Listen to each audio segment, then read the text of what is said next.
Hello guys, मैं रेखा शर्मा दिल्ली से। और आजकल जो टॉपिक चल रहा है, चारों तरफ लड़ाई झगड़े, इसके सिवा तो कुछ है नहीं। और कहीं आग लग रही है, कहीं एक्सीडेंट हो रहे हैं। अब दुनिया में शायद यही सब बचा हुआ है। लेकिन आजकल उत्तराखंड बहुत जोर शोर से उत्तराखंड का नाम लिया जा रहा है, जबकि पहले उत्तराखंड को कोई नहीं जानता था। लोग यात्रा करने जानते थे, जो धार्मिक लोग थे वही जानते थे कि उत्तराखंड में केदारनाथ है, बद्रीनाथ है, हेमकुंड है, हेमकुंड साहिब जी हैं, और हरिद्वार हरिद्वार तो खैर लोग जानते थे। लेकिन और भी सुकुंडा देवी, बहुत सारे मंदिर हैं उत्तराखंड में, तभी इसको देवभूमि कहा जाता है। लेकिन आजकल लोग वहाँ पर लड़ने के लिए जा रहे हैं, कभी हरियाणा, कभी सरदार जी, चाहे कारण कोई भी हो।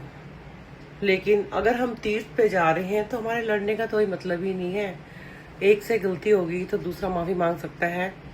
अब ये खाली हरियाणा और पंजाब के लोगों के लिए नहीं है, उत्तराखंड के लोगों के लिए भी है कि जो लड़ाई झगड़ा करना चाहते हैं और इस तरीके से खुद भी परेशान हैं, दूसरों को भी परेशान कर रहे हैं। तो ये बहुत गलत बात है, चाहे वो कोई भी हो। तो उत्तराखंड देवभूमि है तो उसे देवभूमि ही रहने दो। बहुत से इतने दिन से मैं देख रही हूँ, कोई कैसी वीडियो बना रहा है, कोई कैसे वीडियो बना रहा है, एक दूसरे को आग लगाने में लगे हुए हैं। एक कहता है इधर आ जा मैं बताऊंगा, दूसरा कहता है इधर आ जा मैं बताऊंगा। तो मैं यही कहना चाहती हूँ, अगर इन लोगों को इतनी आग लगी हुई है तो इनको पाकिस्तान भेजो, वहां लड़ो उग्रवादियों के साथ जो तुम्हारे देश को खत्म कर रहे हैं, हमारे देश को खत्म कर रहे हैं। ये आपस में ही लड़ने में लगे हुए हैं। तो ये लोग अपने आपस में ही लड़ने में लगे हुए हैं।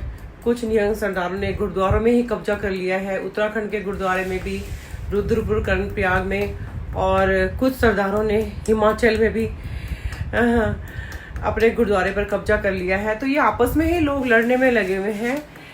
तो इसका कोई ना कोई रीजन तो होगा कि जो ये आपस में ही लड़ने में लगे हुए हैं और उत्तराखंड को ये लोग बीच में घसीट रहे हैं। उत्तराखंड वाले तो वैसे ही क्या बताऊं मैं, कभी उत्तराखंड के लोग बहुत सीधे साधे से होते थे, और पता नहीं अब नई जनरेशन को क्या हो गया है कि लड़ने मरने में उतारू है। कुछ मीडिया भी बदनाम कर रही है, कुछ ये खुद बदनाम हो रहे हैं। लेकिन ये पार्टी वाले लोग हैं, ये आम लोग नहीं हैं। मैं आज भी कहूँगी कि उत्तराखंड के लोग सीधे साधे लोग हैं।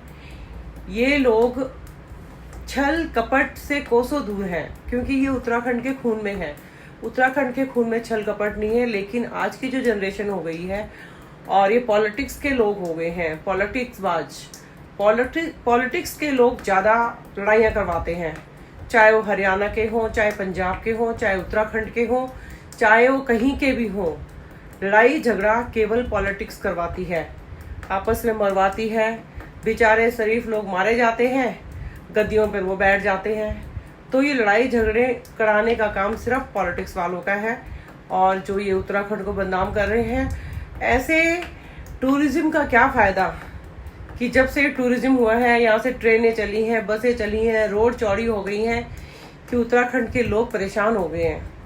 इतने परेशान हो गए हैं कि रोज़ आए दिन लड़ाई झगड़ा, उनका तो सुकून ही ख़त्म हो गया है। जो अपने शांति से पहाड़ों पे रहते थे, सूखी रोटी खाते थे, लेकिन चैन की नींद सोते थे, उन लोगों के लिए तो ये बहुत बड़ा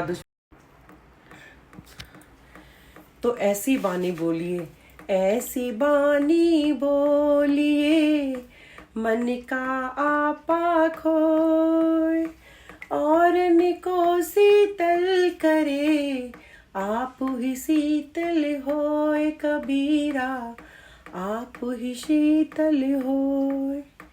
तो संतों को तो ऐसी बानी बोलनी चाहिए कि दूसरे के मन में भी अच्छा प्रभाव पड़े। लेकिन ये गाली गलौज सुनकर मन आहत तो होता है, और वो भी जो लोग कहते हैं हम धर्म के लिए लड़ रहे हैं। अरे काहे का धर्म? मैं तो यही मानती हूँ, लड़ाई झगड़ा करने वालों का कोई धर्म नहीं होता, वो सिर्फ आतंकवादी होते हैं और सिर्फ आतंकवादी होते हैं। तो मैं लड़ाई झगड़े करने वालों को तो बिल्कुल खिलाफ हूँ। ये तो वही लोग हो गए, ऐसी बहुएं हैं लड़ाई झगड़ा करने वाले, जिन बहुओं को अपना घर पसंद नहीं आता लेकिन बाहर के लोग उनको पसंद आते हैं, ऐसी ये लड़ाई झगड़े करने वाले लोग हैं। इनको अपने देश में हरियाणा, पंजाब, राजस्थान, गुजरात, उत्तराखंड करना है तो इनको पाकिस्तान भेजो, वहाँ पे इनके अपने लोग हैं। तो आपको मेरा ये ब्लॉग कैसे लगा ज़रूर बताइए, क्योंकि दुख होता है इन लोगों की बातें सुनकर। जो ये लोग गद्दियों में बैठे हैं, ऊंची ऊंची जगह पर बैठे हुए हैं, तो इन लोगों को ये हरकतें रास नहीं आती। और गाली गलौज करने वालों को तो सरेआम फांसी चढ़ा दो। इतने गंद फैला रखा है। आजकल तो फिल्मों में भी गाली गलौज आ रही हैं, मतलब इतनी गालियां दे रहे हैं ये लोग माँ बहनों की, तो शर्म आनी चाहिए। पहले तो गवर्नमेंट को इस पर भी, गाली गलौज करने वालों पर भी केस करना चाहिए कि लोग जो गाली गलौज दे रहे हैं, खुलेआम मीडिया में गालियां गलौज कर रहे हैं, भाई खुलेआम गाली गलौज कर रहे हैं। तो आप जरूर बताइए कि आपको गाली गलौज करने वाले लोग अच्छे लगते हैं, क्या आप लोग गाली गलौज करते हैं? तो गाली